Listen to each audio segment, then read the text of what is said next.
Hello everyone, welcome to Internet Learning. Hope you all are doing well. So today we are going to discuss the topic Seasonal Wind of Class 11 Geography, chapter number 9. So first of all, if you are new to the channel, then please subscribe to it and don't forget to press the bell icon so that you never miss an update. And you can also join our WhatsApp channel with the link in the description box. So let's start with our today's topic, Seasonal Wind. तो अभी तक हमने general circulation के बारे में पढ़ा कि in general overall earth के ऊपर किस तरीके से एयर जो है वो सर्कुलेट करती है। बट हमें ये पता है कि जितने भी फैक्टर्स हैं जो कि जनरल सर्कुलेशन को अफेक्ट करते हैं, जैसे कि कोरियोलिस फोर्स, फ्रिक्शन, इसके अलावा प्रेशर ग्रेडियंट फोर्स, ये सारी चीजें जो हैं वो टाइम टू टाइम चेंज होती रहती हैं। ठीक है, जैसे जो प्रेशर ग्रेडियंट फोर्स है वो किस पे डिपेंड करता है कि किसी पर्टिकुलर जगह पे कितना हाई प्रेशर कितना लो प्रेशर है, और high pressure and low pressure किस पे डिपेंड करता है, सोलर रेडिएशन पे। अगर किसी पर्टिकुलर जगह पे बहुत ज्यादा सोलर रेडिएशन रिसीव हो रही है तो वहां पे गर्मी ज्यादा होगी, वहां पे लो प्रेशर ज्यादा होगा। वहीं किसी जगह पे अगर सूरज की किरणें नहीं पहुंच रही हैं तो वहां पे ठंडी होगी और वहां पे हाई प्रेशर होगा। अर्थ के रोटेशन के कारण, अर्थ के रिवोल्यूशन के कारण कि अर्थ जो है वो कंटिन्यूसली रिवॉल्व करती रहती है सन के अराउंड, इन सभी वजहों से जो अर्थ के ऊपर इंसुलेशन रिसीव होती है वो सेम नहीं होती है, और अलग अलग टाइम पे अलग अलग सीजन्स में ये जो इंसुलेशन है वो चेंज होती रहती है। सीजन्स आते ही इसलिए हैं क्योंकि सूरज की जो किरणें हैं वो बदल जाती हैं। जैसे हमारे यहाँ पे गर्मियां क्यों आती हैं, क्योंकि जो अर्थ का टिल्ट है, जो अर्थ अपने एक्सिस पे टिल्ट कर रही है, उसकी वजह से क्या होता है कि जब अर्थ की पोजीशन ऐसी होती है कि जिसमें सूरज की किरणें जो हैं वो डायरेक्ट ट्रॉपिक ऑफ कैंसर पे पड़े और जो अर्थ का नॉर्दर्न हेमिस्फेयर है वो सूरज के ज्यादा पास हो, सूरज की तरफ झुका हो, तो नॉर्दर्न हेमिस्फेयर में गर्मियां आती हैं। वहीं अगर सूरज के तरफ झुकाव जो है वो सदर्न हेमिस्फेयर का होगा, अगर सदर्न हेमिस्फेयर जो है वो सूरज की तरफ झुका होगा तो सीधे किरणें ट्रॉपिक ऑफ कैप्रिकॉर्न पे आएंगी और सदर्न हेमिस्फेयर में गर्मी होगी और नॉर्दर्न हेमिस्फेयर में ठंडी होगी। तो इसका मतलब कि सीजन आ ही इसलिए रहे हैं कि सूरज की जो किरणें हैं वो चेंज हो रही हैं। इसका मतलब time to time, season to season क्या होता है कि इंसुलेशन चेंज होती है, इंसुलेशन बदलती है, उसकी वजह से high pressure and low pressure भी बदलते हैं। जैसे हमने ITCZ के बारे में लास्ट वीडियोस में डिस्कस किया हुआ है कि किस तरीके से ITCZ जो है वो चेंज होता रहता है। हमने एक आइडियल सिचुएशन लेके देखी कि अगर ITCZ जो है वो इक्वेटर पे होगा तो किस तरीके से सर्कुलेशन होगा, किस तरीके से Ferrel cell, Hadley cell and polar cell इस तरीके से बनेंगे। बट इक्वेटर पे हमेशा ITCZ नहीं रहता है, ITCZ जो है वो चेंज होता रहता है, ऊपर नीचे होता रहता है। तो ये जो प्रेशर कंडीशंस हैं इनके चेंज होने की वजह से क्या होता है, कुछ सीजनल विंड्स चलती हैं। ठीक है, the pattern of wind circulation is modified in different seasons due to shifting of regions of maximum heating, pressure and wind belts. तो ये जो विंड सर्कुलेशन का पैटर्न है वो चेंज होता रहता है फ्रॉम सीजन टू सीजन। क्यों चेंज होता है, क्योंकि मैक्सिमम हीटिंग चेंज हो जाती है। भाई कोई टाइम तो ऐसा है जिसमें मैक्सिमम हीटिंग इक्वेटर पे हो रही है, बट साल का कुछ समय ऐसा है जिसमें maximum heating tropic of cancer पे हो रही है, फिर साल के कुछ महीने maximum heating tropic of Capricorn पे होती है, उसके आसपास वाले इलाके पे होती है।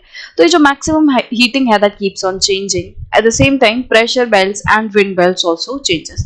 जो प्रेशर बेल्ट्स है, हाई प्रेशर लो प्रेशर, वो चेंज होता है। विंड बेल्ट्स जो है वो भी चेंज होती हैं, कभी ईस्टर्ली थोड़ा सा ऊपर बह रही होती है, कभी ईस्टर्ली थोड़ा नीचे बह रही होती है। तो ये सब प्रेशर और जो मैक्सिमम हीटिंग कूलिंग है उसके हिसाब से चीजें चेंज होती रहती हैं। The most pronounced effect of such a shift is noticed in monsoons, especially over Southeast Asia.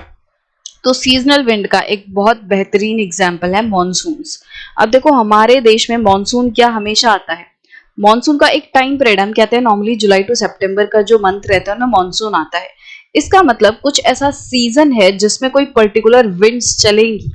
वो जो विंड्स चलने वाली हैं जिन्हें हम साउथ वेस्ट विंड्स कहते हैं, एक्चुअली ये विंड्स मॉनसून लाती हैं, ये विंड्स मॉनसून विंड्स कहलाती हैं। इसका मतलब कि मॉनसून हमारे यहाँ साल भर नहीं रहता है। There are only few months in which you can experience monsoon winds. तो ये क्यों हो रहा है, अगेन क्योंकि हीटिंग, कूलिंग, प्रेशर, ये इन सब में बदलाव आया है। तो मॉनसून एक बहुत अच्छा एग्जाम्पल है, मॉनसून विंड्स जो हैं कि वो सीजनल विंड है। अब मॉनसून अपने आप में ही एक पूरा चैप्टर है जिसके बारे में डिटेल में समझना जो है वो बहुत ज्यादा टाइम कंज्यूमिंग है। तो उसको हम आगे चल के, क्योंकि इसमें लिखा भी है कि जो आपकी बुक है फिजिकल एनवायरनमेंट की जो बुक है जिसमें हम सिर्फ इंडिया के बारे में पढ़ते हैं, तो इंडिया फिजिकल एनवायरनमेंट, वो वाली बुक में हम मॉनसून के बारे में डिटेल में पढ़ेंगे। But for now you can just bear this thing in mind कि मॉनसून विंड्स जो है वो सीजनल विंड है। इनमें क्या होता है कि जब जो ITCZ है वो नॉर्दर्न हेमिस्फेयर में शिफ्ट कर जाता है। तो अगर मैं थोड़ा सा अगर आपको बताऊं कि किस तरीके से ये चीजें काम करती हैं, तो यहाँ पे इक्वेटर है। नॉर्मली हमने क्या देखा था, ITCZ जो है वो इधर पे रहता है, ठीक है। अब होगा क्या कि जब ये ITCZ जो है ऊपर की तरफ शिफ्ट कर जाएगा, लगभग जो ट्रॉपिक ऑफ कैंसर वाला इलाका है, जब उसके ऊपर ITCZ बनने लगेगा, जो एक्सट्रीम लो प्रेशर है वो यहाँ पे आ जाएगा, ठीक है। तो इधर पे क्या होगा, देखो आपको ये पता है कि जो इंडिया है, इंडिया के ऊपर, इंडिया जो है कहीं ना कहीं उसको ऑलमोस्ट हाफ से ट्रॉपिक ऑफ कैंसर काटता है।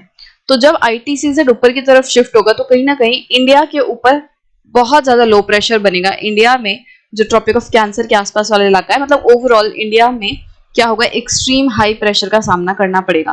ठीक है, इसके अलावा भी बहुत सारी चीजें रहती हैं, जैसे पीछे हिमालय के पीछे तिब्बतन प्लेट्यू है, वो भी काफी ज्यादा गर्म हो जाता है, तो वो लो प्रेशर क्रिएट करता है।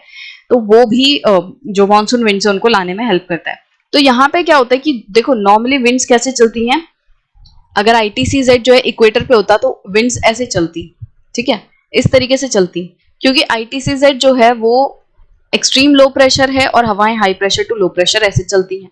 बट अब हम कह रहे हैं कि ITCZ जो है ना वो ऊपर शिफ्ट हो गया है, वो इधर पे आ गया है, तो सारी हवाएं ITCZ की तरफ आएंगी, मतलब जो हवाएं हैं वो लो प्रेशर की तरफ आएंगी। तो इसका मतलब अब ये हवाएं ऐसे आनी चाहिए, ठीक है, इधर से ये हवाएं ऐसे आनी चाहिए और ऊपर से हवाएं ऐसे आनी चाहिए, इसमें कोई डाउट नहीं होगा। बट एक चीज नोटिस करो, आपको ये याद होगा कि हमने कोरियोलिस फोर्स के केस में जब पढ़ा था तो उसमें हमने देखा था कि सदर्न हेमिस्फेयर में जो कोरियोलिस फोर्स है वो विंड्स को लेफ्ट तरफ डिफ्लेक्ट कर देता है, और जैसे ही विंड्स नदर्न हेमिस्फेयर में आती हैं, या जो नदर्न हेमिस्फेयर की विंड्स होती हैं, उन्हें कोरियोलिस फोर्स राइट तरफ डिफ्लेक्ट करता है। तो यहाँ पे होगा क्या, जैसे मैं आपके अंडरस्टैंडिंग के लिए बीच में अगर इंडिया भी बना दूं, मान लो ये इंडिया का पूरा मतलब एरिया है कुछ इस तरीके से, और यहाँ पे हवाएं जो है वो आ रही हैं। अब देखो हवाएं आ रही हैं तो वो लेफ्ट तरफ सदर्न हेमिस्फेयर में, ये पूरा सदर्न हेमिस्फेयर है इक्वेटर से नीचे, तो उसमें हवाएं जो है वो अपने लेफ्ट तरफ डिफ्लेक्ट करी हुई हैं, इसमें कोई डाउट नहीं है। बट अब इनको जाना है लो प्रेशर इलाके पे, लो प्रेशर इक्वेटर पे नहीं है, so they will have to go further, उनको इक्वेटर के भी आगे जाना पड़ेगा। अब इक्वेटर के आगे जाएंगे तो वो नॉर्दर्न हेमिस्फेयर में एंटर कर जाएंगे, और नॉर्दर्न हेमिस्फेयर में क्या होता है, जो विंड्स है वो राइट तरफ डिफ्लेक्ट कर जाती हैं। तो ये जो हवाएं हैं ये इक्वेटर से पार जाके ऐसे मुड़ जाएंगी, ये ऐसे कर्व हो जाएगी, और यहाँ पे पूरा ओशन है, आपको पता है इंडियन ओशन है, ठीक है, अरेबियन सी है, ये वाला पूरा इलाका, इधर पे बे ऑफ बंगाल है। तो मेन यहाँ से जो इंडियन ओशन है उसके ऊपर से जब ये हवाएं बह के जाएंगी तो इस पूरे टाइम में क्या होगा कि ये हवाएं काफी ज्यादा मॉइस्चर कैरी करेंगी, और फिर ये इंडिया के ऊपर जब आएंगी तो यहाँ पे बारिश लाएंगी। तो जस्ट एक तरीके से आप ऐसा समझ सकते हो, इस तरीके से मानसून विंड्स आती हैं, ठीक है। ये जो विंड्स थी वो इस तरीके से आती है कि भाई लो प्रेशर की तरफ इनको जाना है, अभी नीचे हाई प्रेशर है, ये पूरा हाई प्रेशर है, इक्वेटर के ऊपर भी है, इक्वेटर के नीचे भी हाई प्रेशर है। तो विंड्स सिर्फ इक्वेटर तक नहीं रुक जाएंगी, विंड्स इक्वेटर को पार करके आगे जाएंगी, बट आगे वो सीधा नहीं जा सकती, क्योंकि अब नॉर्दर्न हेमिस्फीयर में क्या होगा, कोरियोलिस फोर्स इन्हें डिफ्लेक्ट कर देगी, तो विंड्स ऐसे जाएंगी, ऐसे ऐसे, और इन्हीं विंड्स को हम क्या कहते हैं, साउथ वेस्टर्ली। ये जो आपको ऊपर दिख रही हैं ये वाली जो विंड्स हैं, इनकी डायरेक्शन आप देखोगे तो ये साउथ वेस्ट डायरेक्शन दिख रही है, ये नॉर्थ, ये ईस्ट, ये वेस्ट और ये साउथ। तो ये विंड्स कैसे जा रही हैं, ये विंड्स ऐसे जा रही हैं, इक्वेटर के ऊपर जो डायरेक्शन है, इक्वेटर के नीचे की बात नहीं कर रही, इक्वेटर के ऊपर का जो पार्ट है इन विंड्स का, विंड्स तो वही है, बस इनके इक्वेटर के ऊपर इनकी जो डायरेक्शन बन गई है वो साउथ वेस्टर्ली है, इसीलिए इनको साउथ वेस्टर्ली विंड्स भी कहते हैं। तो इस तरीके से ये मॉनसून विंड्स आती हैं और ये सीजनल विंड्स है। कहने का मतलब क्या है कि साल का कुछ टाइम ऐसा होगा जब सीजन में, मतलब जब हीट, प्रेशर, विंड बेल्ट्स में इन सब में चेंजेस आएगा, जिसकी वजह से किसी पर्टिकुलर जगह पे कुछ हमें पर्टिकुलर विंड्स देखने मिलेंगी। तो जो पूरा साउथ ईस्ट एशिया है यहाँ पे मॉनसून की वजह से काफी ज्यादा इफेक्ट देखने मिलता है साल के कुछ महीनों में। So you would be studying the details of monsoon in the books India Physical Environment. The other local deviation from the general circulation system are as follows. तो बाकी जो लोकल वेरिएशंस है वो नीचे भी दी गई हैं, जैसे लोकल विंड्स हैं, फिर आगे आप देखोगे लैंड एंड सिर, माउंटेन एंड वैली विंड्स, इन सारी चीजों के बारे में भी हम अलग से अलग अलग वीडियो में डिस्कशन करेंगे। तो सीजनल विंड और जो सर्कुलेशन है, जनरल सर्कुलेशन है, उसमें अंतर क्या हुआ? मेन अंतर ये हुआ कि जो एटमॉस्फेरिक सर्कुलेशन है, जो जनरल एटमॉस्फेरिक सर्कुलेशन है, वो अफेक्ट होता है ग्लोबल चीजों से, जो अर्थ के ऊपर जो मेन फोर्सेस है उनसे काम कर रहा है, ओवरऑल ग्लोब के ऊपर जो फैक्टर्स काम कर रहे हैं उन पे अफेक्ट कर रहा है। तो जैसे कोरियोलिस फोर्स तो पूरे अर्थ की है, वो किसी एक प्लेस की या किसी एक जगह की नहीं है। कोरियोलिस फोर्स हम कहते हैं अर्थ के ऊपर कोरियोलिस फोर्स लग रही है, ठीक है, ओवरऑल अर्थ के ऊपर कोरियोलिस फोर्स लग रही है, ठीक है। हालांकि अर्थ के अलग अलग हिस्सों पर कोरियोलिस फोर्स का अफेक्ट चेंज होता है, बट लगती वो पूरे अर्थ पे, पूरे अर्थ पे आपको कोरियोलिस फोर्स लगती दिखाई दे रही है। पूरे अर्थ पे आपको प्रेशर ग्रेडियंट फोर्स नजर आएगी, पूरे अर्थ के ऊपर आपको फ्रिक्शनल फोर्स भी नजर आएगी, सरफेस वाले लेवल पे या 2 से 3 किलोमीटर तक ये नजर आएगी। इन सभी चीजों की वजह से जो एक जनरल अर्थ के या ग्लोब के ऊपर जो सर्कुलेशन बनता है वो हो गया आपका जनरल सर्कुलेशन। बट जैसा हमने सीजनल विंड में देखा कि भाई इन चीजों में ये जो हमने आइडियल से सिचुएशन बनाई है, इसमें कभी कभी चेंज आ सकता है। और देखो सीजनल विंड ऐसा नहीं है कि पूरे अर्थ पे आ रही है। जो मॉनसून विंड है वो सिर्फ अर्थ पे, पूरे अर्थ पे नहीं आ रही, वो सिर्फ और सिर्फ साउथ ईस्ट एशिया और इंडिया वाले हिस्से पे आ रही है। इसका मतलब कि ये विंड्स कन्फाइंड है to some region. Seasonal wind जो है वो साल के कुछ टाइम में आती हैं और अर्थ के किसी पर्टिकुलर रीजन पे आती हैं। एटमॉस्फेरिक सर्कुलेशन पूरे अर्थ पे हो रही है, बट जो सीजनल विंड है वो आपको किसी पर्टिकुलर रीजन पे देखने मिलेंगी। जैसे इंडिया के यहाँ पे मॉनसून विंड्स है सीजनल, किसी और इलाके पे दूसरी सीजनल विंड्स होंगी, इस तरीके से। और जो लोकल विंड्स हैं ये आप कह सकते हो सीजनल विंड का छोटा वेरिएंट है। सीजनल विंड से भी ज्यादा स्पेसिफिक लेवल पे जब फैक्टर्स काम करते हैं उनको लोकल विंड्स कहते हैं, ठीक है। तो जो जनरल सर्कुलेशन है उसमें सबसे मेजर फैक्टर्स काम कर रहे हैं जो कि पूरे अर्थ पे काम कर रहे हैं। सीजनल विंड्स वो हैं जो किसी पर्टिकुलर रीजन पे, थोड़े इंटरमीडिएट लेवल पे फैक्टर्स काम कर रहे हैं, जैसा कि हमने देखा इंडियन ओशन में कुछ विंड्स काम कर रही हैं, ऐसा मान लेते हैं। लोकल विंड्स वो विंड्स है जो एकदम ही एरिया स्पेसिफिक है। जैसे हम देखते हैं ना कि कोई जगह है किसी लेक के साइड में, अब ये एकदम ही ऐसा इलाका है जो देश के अंदर एक सिटी है, सिटी के अंदर एक लेक है और उसके साइड में छोटे छोटे घर वगैरह है। अब यहाँ पे इस लेक की वजह से जो विंड्स बनेंगी वो लोकल विंड्स होंगी। तो ये एकदम ही लोकल लेवल पे जो फैक्टर्स काम करते हैं वो लोकल विंड्स होंगी। तो फैक्टर्स का दायरा जो है वो कम होता जा रहा है, उसी के बेसिस पे हमने इन विंड्स को नाम दिया है कि general atmospheric circulation, seasonal wind and local winds. तो आई होप कि आपको सीजनल विंड का आइडिया अब लग चुका होगा।